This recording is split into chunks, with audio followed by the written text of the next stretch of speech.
De que forma o credor pode agir preventivamente para preservar o recebimento do seu crédito diante de uma proteção ilícita do patrimônio? Através da chamada averbação premonitória. Esta averbação premonitória, ela está estabelecida no artigo 828 do Código de Processo Civil. Qual que é a finalidade dela? É evitar com que o devedor ele acabe acabando com o seu patrimônio e depois ele não tenha como pagar o credor. Então, o que acontece? O credor, quando ele tiver um título executivo judicial, uma sentença, ou então extrajudicial, um cheque, uma nota promissória, por exemplo, ele já ajuizada, ele fará o quê? Ele pedirá junto ao cartório onde está sendo movida esta ação de execução uma certidão aonde constem quem é que são as partes, o valor que está sendo executado, a data que foi distribuída a ação. Existe já uma certidão padrão ali nos cartórios para isso, basta que ela seja solicitada. Com essa certidão, ele levará até o registro competente, por exemplo, se ele quiser criar uma restrição para que um veículo não seja vendido, ele pedirá junto ao Detran do seu estado a averbação da existência daquela ação. Se for de um imóvel, junto ao registro de imóveis competente.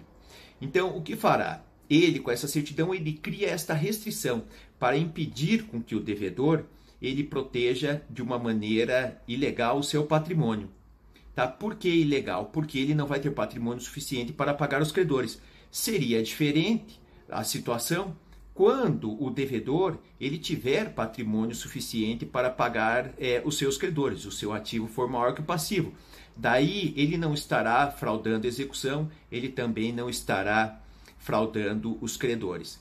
Então, essa averbação premonitória, ela vai impedir aí com que, eu estou dizendo de uma maneira ilegal, quando o passivo for maior que o ativo, que o devedor então proteja ilegalmente o seu patrimônio. E cabe quando essa averbação premonitória? Quando existe ação de execução, sem dúvida nenhuma. Agora, em ações chamadas de cobrança, quando não existe um título executivo, esta averbação premonitória ela é cabível?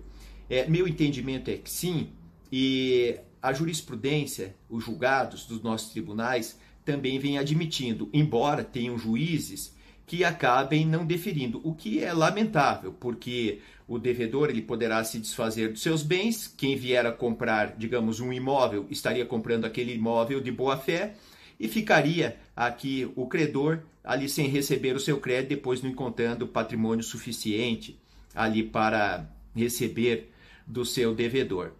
E o importante é que já exista um valor líquido. Então, eu disse, cabe nas ações de execução, tanto por título judicial como extrajudicial. Nas ações de cobrança, é meu entendimento, e digo lamentável, as decisões que não deferem esta averbação, uma vez demonstrado para o juiz que o devedor ele não tem patrimônio ou poderá não ter patrimônio suficiente para pagar ali o crédito da pessoa que vem lhe cobrando.